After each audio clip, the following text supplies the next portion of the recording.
ನಮಸ್ಕಾರ ವೀಕ್ಷಕರೇ, ಇವತ್ತಿನ ವಿಡಿಯೋದಲ್ಲಿ ನೋಡೋಣ ಸೌಂದರ್ಯ ರಹಸ್ಯ ಟಿಪ್ಸ್ಗಳು. 1. ಬಿಸಿಯಾದ ಕಾಫಿ, ಚಹಾ ಅಥವಾ ಯಾವುದೇ ಪಾನೀಯವನ್ನು ಕುಡಿಯುವ ಮೊದಲು ಅರ್ಧ ಲೋಟದಷ್ಟು ನೀರನ್ನು ಕುಡಿಯುವುದರಿಂದ ತುಟಿಯ ಮೇಲಿನ ತೆಳುವಾದ ಪದರವನ್ನು ಹಾನಿಗೀಡಾಗದಂತೆ ಕಾಪಾಡಬಹುದು. 2. ಮುಖಕ್ಕೆ ಪೌಡರ್ ಹಚ್ಚಿಕೊಳ್ಳುವ ಮೊದಲು ಪನ್ನೀರನ್ನು ಮುಖ ಮತ್ತು ಕುತ್ತಿಗೆಯ ಮೇಲೆ ಸವರಿ 10 ನಿಮಿಷಗಳ ನಂತರ ಪೌಡರ್ ಹಚ್ಚಿಕೊಂಡರೆ ಪೌಡರ್ ಮುಖದ ಎಲ್ಲ ಭಾಗಗಳಲ್ಲೂ ಸಮಾನವಾಗಿ ಕುಳಿತು ಅಂದವಾಗಿ ಕಾಣಿಸುತ್ತದೆ. 3. ಸ್ನಾನ ಮಾಡುವಾಗ ಅರಿಶಿಣದೊಂದಿಗೆ ಗೋರಂಟಿ ಎಲೆಯನ್ನು ಸಹ ಸೇರಿಸಿ ಪಾದಗಳಿಗೆ ಹಚ್ಚಿಕೊಂಡರೆ ಹಿಮ್ಮಡಿ ಸೀಳುವುದು ಮತ್ತು ಪಾದದ ಚರ್ಮ ಒಡೆಯುವುದು ನಿಲ್ಲುತ್ತದೆ. 4. ನಿಂಬೆಹಣ್ಣನ್ನು ಅಡುಗೆಗೆ ಬಳಸುವಾಗ ಅದರ ರಸವನ್ನು ಹಿಂಡಿ ಸಿಪ್ಪೆಯನ್ನು ಎಸೆಯುವುದು ಹಲವರ ಅಭ್ಯಾಸ. ಆದರೆ ಹಾಗೆ ಎಸೆಯದೆ ಅವುಗಳನ್ನು ಬಿಸಿಲಿನಲ್ಲಿಟ್ಟು ಒಣಗಿಸಿ ಚೂರು ಚೂರು ಮಾಡಿ ಪುಡಿ ಉಪ್ಪಿನೊಂದಿಗೆ ಸೇರಿಸಿ ವಾರಕ್ಕೊಮ್ಮೆ ಈ ಮಿಶ್ರಣದಿಂದ ಹಲ್ಲುಜ್ಜಿದರೆ ಹಲ್ಲು ಮಿಂಚುತ್ತಿರುತ್ತದೆ. 5. ಜೀರಿಗೆಯೊಂದಿಗೆ ನಾಟಿ ಸಕ್ಕರೆಯನ್ನು ಸೇರಿಸಿ ಪ್ರತಿದಿನವೂ ತಪ್ಪದೆ ಸೇವಿಸುತ್ತಾ ಬಂದರೆ ತುಟಿಯೂತ ಇಳಿದು ತುಟಿಯ ಹುಣ್ಣುಗಳು ಮರೆಯಾಗುತ್ತದೆ. 6. 1 ಬಟ್ಟಲಿನಷ್ಟು ಮಜ್ಜಿಗೆಯನ್ನು ಅರ್ಧ ಗಂಟೆಯ ಕಾಲ ಕಾಯಿಸಿ 3 ಗಂಟೆಗಳವರೆಗೆ ಆರಲು ಬಿಡಿ. ನಂತರ ಮತ್ತೆ ಒಲೆಯ ಮೇಲಿರಿಸಿ ಬೆಚ್ಚಗಾಗುವಂತೆ ಮಾಡಿ ಅದಕ್ಕೆ 2 ಚಮಚದಷ್ಟು ಜೇನುತುಪ್ಪವನ್ನು ಬೆರೆಸಿ ಅರ್ಧ ಗಂಟೆಯ ನಂತರ ಗಟ್ಟಿಯಾದ ಅದನ್ನು ಮುಖಕ್ಕೆ ಹಚ್ಚಿಕೊಳ್ಳುತ್ತಾ ಬಂದರೆ ಮುಖ ಆಕರ್ಷಣೀಯವಾಗಿ ಬೆಳಗುತ್ತದೆ. 7. ಪ್ರತಿದಿನವೂ ಜೇನುತುಪ್ಪವನ್ನು ತುಟಿಗಳಿಗೆ ಸವರಿಕೊಂಡು ನಿಮಿಷ ಬಿಟ್ಟು ತೊಳೆಯುತ್ತಾ ಬರಬೇಕು. ಜೊತೆಗೆ ಹೆಚ್ಚಾಗಿ ಹಾಲು ಮತ್ತು ಎಳೆನೀರನ್ನು ಸೇವಿಸುತ್ತಾ ಬಂದರೆ ಅಂಥವರ ತುಟಿಗಳು ಕಪ್ಪು ಬಣ್ಣದಿಂದ ಕೆಂಪು ಬಣ್ಣಕ್ಕೆ ತಿರುಗುತ್ತದೆ. 8. ಬೆಟ್ಟದ ನೆಲ್ಲಿಕಾಯನ್ನು ಅರೆದು ಅದರ ರಸಕ್ಕೆ ಹರಳೆಣ್ಣೆಯನ್ನು ಬೆರೆಸಿ ಕಾಯಿಸಿ ಪ್ರತಿದಿನವೂ ತಲೆಗೆ ಹಚ್ಚಿಕೊಳ್ಳುತ್ತಾ ಬಂದರೆ ಬಾಲನೆರೆ ದೂರವಾಗುತ್ತದೆ. 9. ಕೆಲವು ಸ್ತ್ರೀಯರಿಗೆ ಸ್ತನಗಳು ಜೋತು ಬೀಳುತ್ತದೆ. ಅಂಥವರು ಅವುಗಳಿಗೆ ಹರಳೆಣ್ಣೆಯನ್ನು ಹಚ್ಚಿ ದಾಳಿಂಬೆ ಹಣ್ಣಿನ ಬೀಜದ ಪುಡಿಯನ್ನು ಉದುರಿಸಿಕೊಂಡು ಮೇಲೆ ಬಿಗಿಯಾಗಿ ಬಟ್ಟೆಯೊಂದನ್ನು ಕಟ್ಟಿಕೊಳ್ಳಬೇಕು. ಹೀಗೆ ಮಾಡುತ್ತಾ ಬಂದರೆ ಕೆಲವು ದಿನಗಳ ನಂತರ ಅಂಥ ಸ್ತ್ರೀಯರ ಸ್ತನಗಳು ಮುಂಚಾಚಿ ನಿಲ್ಲುತ್ತದೆ. 10.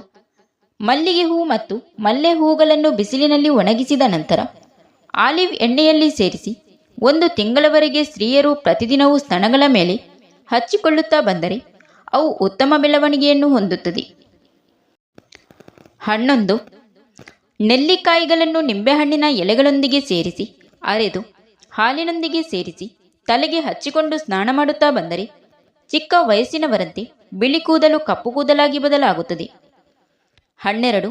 ಮೂಗಿನ ಬಳಿಯಲ್ಲಿ ಚರ್ಮ ಕಪ್ಪಾಗಿದ್ದರೆ ಸ್ಪಾಂಜೊಂದರಲ್ಲಿ ಮಜ್ಜಿಗೆಯನ್ನು ತೆಗೆದುಕೊಂಡು ಕಪ್ಪು ಬಣ್ಣ ಇರುವೆಡೆ 4-5 ಬಾರಿ ಒತ್ತಿ ತೆಗೆದು ನಂತರ ನೀರಿನಿಂದ ಮುಖವನ್ನು ತೊಳೆದುಕೊಂಡರೆ ಕಪ್ಪು ಕಲೆಗಳು ಇಲ್ಲವಾಗುತ್ತದೆ. 13. ಮಾತನಾಡುವಾಗ ಬಾಯಿಯಿಂದ ದುರ್ನಾತ ಬರುತ್ತಿದ್ದರೆ ಅಂಥವರು ಸ್ವಲ್ಪ ನಿಂಬೆಹಣ್ಣಿನ ರಸವನ್ನು ಸೇರಿಸಿದ ನೀರಿನಿಂದ ಬಾಯಿ ಮುಕ್ಕಳಿಸಿದರೆ ಬಾಯಿಯ ದುರ್ನಾತ ತೊಲಗುತ್ತದೆ. 14. ಸ್ವಲ್ಪ ಚಹಾ ಸೊಪ್ಪನ್ನು ಸಣ್ಣ ಬಿಳಿ ಬಟ್ಟೆಯೊಂದರಲ್ಲಿ ಗಂಟು ಕಟ್ಟಿ ಅದನ್ನು ಕುದಿಯುವ ನೀರಿನಲ್ಲಿ ಪೂರ್ತಿಯಾಗಿ ಅದ್ದಿ ಅದರ ಬಿಸಿ ಆರುವ ಮುನ್ನ ಕಣ್ಣಿನ ರೆಪ್ಪೆಯ ಮೇಲೆ ಒತ್ತಿಕೊಳ್ಳಬೇಕು. ಹೀಗೆ 10 ನಿಮಿಷಗಳ ಕಾಲ ಮಾಡಿಕೊಳ್ಳುತ್ತಾ ಬಂದರೆ ಕೆಲವೇ ದಿನಗಳಲ್ಲಿ ಕಣ್ಣುಗಳು ಪ್ರಕಾಶಮಾನವಾಗಿ ಮಿನುಗುತ್ತದೆ. 15. ಗಂಧ, ಮೆಣಸು ಮತ್ತು ಜಾಯಿಕಾಯಿಗಳನ್ನು ಒಟ್ಟಾಗಿ ಸೇರಿಸಿ ಅರೆದು ಮೊಡವೆಗಳಿರುವ ಸ್ಥಳಗಳಿಗೆ ಹಚ್ಚಿಕೊಳ್ಳುತ್ತಾ ಬಂದರೆ 2 ಅಥವಾ 3 ದಿನಗಳಲ್ಲಿ ಮೊಡವೆಗಳು ಮಾಯವಾಗುತ್ತದೆ. ಕಸ್ತೂರಿಯನ್ನು ಹಚ್ಚಿದರೂ ಸಹ ಮೊಡವೆಗಳು ದೂರವಾಗುತ್ತದೆ. 16. ಕೆಲವರಿಗೆ ಬೇಸಿಗೆಯಲ್ಲಿ ಮೈತುಂಬ ಬೆವರುಗುಳ್ಳೆಗಳು ಬೀಳುತ್ತದೆ.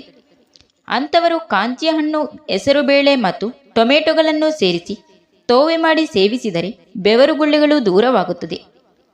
18. ಬೆಳ್ಳುಳ್ಳಿಯ 2 ಎಸಳು, 8 ಮೆಣಸಿನಕಾಯಿ, ಸ್ವಲ್ಪ ತೊಗರಿಬೇಳೆ, ಸ್ವಲ್ಪ ತೆಂಗಿನ ತುರಿ, ಕೊಂಚ ಸೈಂಧಲವಣ ಇವುಗಳನ್ನು ಒಟ್ಟಿಗೆ ಅರೆದು ಚಟ್ನಿ ಮಾಡಿ ರಾಗಿ ರೊಟ್ಟಿಯೊಂದಿಗೆ ಸೇವಿಸುತ್ತಾ ಬಂದರೆ ದೇಹದ ದಡುತಿತನ ಕರಗುತ್ತದೆ. 19. ತಲೆ ಕೂದಲು ಕಾಂತಿಯೊಂದಿಗೆ ಮಿನುಗಬೇಕೆ. ಪಾನೀಯವನ್ನು ತಯಾರಿಸಿದಾಗ ಉಳಿಯುವ ಚಹಾ ಸೊಪ್ಪಿನ ಚರಟವನ್ನು ನಿಂಬೆಹಣ್ಣಿನ ರಸದೊಂದಿಗೆ ಸೇರಿಸಿ ಸ್ನಾನ ಮಾಡುವಾಗ ಬಳಸಿದರೆ ತಲೆ ಕೂದಲಿಗೆ ಹೊಳಪು ಬರುತ್ತದೆ. 20. ಬೆಟ್ಟದ ನೆಲ್ಲಿಕಾಯಿಗಳನ್ನು ಅರೆದು ಅದಕ್ಕೆ ನಿಂಬೆಹಣ್ಣಿನ ರಸವನ್ನು ಸೇರಿಸಿ ತಲೆಗೆ ಹಚ್ಚಿಕೊಂಡು ಸ್ನಾನ ಮಾಡುತ್ತಾ ಬಂದರೆ ತಲೆ ಕೂದಲು ಉದುರುವುದು ನಿಲ್ಲುತ್ತದೆ. 21. ಮುಖದ ಮೇಲೆ ಕಳೆಗಳಿವೆ ಎಂಬ ಬೇಸರವೇ. ಕೊಲೋನ್ ಎಂಬ ಸುಗಂಧ ದ್ರವ್ಯ ಮತ್ತು ಚೆನ್ನಾಗಿ ಹಣ್ಣಾದ ನಿಂಬೆಹಣ್ಣಿನ ರಸವನ್ನು ಹಿಂಡಿ ಎರಡನ್ನೂ ಸಮ ಪ್ರಮಾಣದಲ್ಲಿ ಕಲಸಿ ಸ್ಪಾಂಜಿನಲ್ಲಿ ತೆಗೆದುಕೊಂಡು ಮುಖದ ಮೇಲೆ ಕಲೆ ಇರುವೆಡೆಯಲ್ಲಿ ಹಚ್ಚಬೇಕು. ಹೀಗೆ ಮಾಡುತ್ತಾ ಬಂದರೆ ಕೆಲವೇ ದಿನಗಳಲ್ಲಿ ಮುಖದಲ್ಲಿನ ಕಳೆಗಳು ಮಾಯವಾಗುತ್ತದೆ. ಜೊತೆಗೆ ಮುಖ ಕಾಂತಿಯಿಂದ ಹೊಳೆಯುತ್ತದೆ. 22. ಅರಶಿನದ ಪುಡಿಯನ್ನು ಕೊಬ್ಬರಿ ಎಣ್ಣೆಯಲ್ಲಿ ಕಲಸಿ ಮುಖಕ್ಕೆ ಹಚ್ಚಿ ಸ್ವಲ್ಪ ಸಮಯದ ನಂತರ ಮುಖವನ್ನು ತೊಳೆದುಕೊಂಡು ಕಡಲೆ ಹಿಟ್ಟನ್ನು ಮುಖಕ್ಕೆ ಹಚ್ಚಿಕೊಂಡು ಮತ್ತು ಮುಖವನ್ನು ತೊಳೆದುಕೊಂಡರೆ ಮುಖದ ಸೌಂದರ್ಯ ಹೆಚ್ಚಾಗುತ್ತದೆ. ಅಲ್ಲದೆ ಸ್ತ್ರೀಯರ ಮುಖದಲ್ಲಿನ ಸಣ್ಣ ಸಣ್ಣ ರೋಮಗಳೆಲ್ಲ ಉದುರಿ ಹೋಗುತ್ತದೆ. 23. ತುಪ್ಪ ಮತ್ತು ಉಪ್ಪಿನ ಪುಡಿಯನ್ನು ಬೆರೆಸಿ ಸೀಳಿದ ತುಟಿಗಳಿಗೆ ಹಚ್ಚಿಕೊಂಡರೆ ಬೇಗನೆ ವಾಸಿಯಾಗುತ್ತದೆ. 24. ವಯಸ್ಸಾದಂತೆ ಚರ್ಮದಲ್ಲಿ ಸುಕ್ಕುಗಳು ಮೂಡುತ್ತದೆ. ಗಂಧದ ಪುಡಿಯನ್ನು ಪನ್ನೀರು ಮತ್ತು ಗ್ಲಿಸರ್ನೊಂದಿಗೆ ಕಲಸಿ ಮುಖದಲ್ಲಿ ಸುಕ್ಕು ಇರುವೆಡೆಲ್ಲ ಹಚ್ಚಿಕೊಂಡು ಅರ್ಧ ಗಂಟೆಯ ನಂತರ ಮುಖವನ್ನು ತೊಳೆಯಬೇಕು. ಹೀಗೆ ಮಾಡುತ್ತಾ ಬಂದರೆ ಮುಖದಲ್ಲಿನ ಸುಕ್ಕುಗಳು ಮರೆಯಾಗಿ ಎಳೆತನದ ಕಲೆ ಮೂಡುತ್ತದೆ. 25.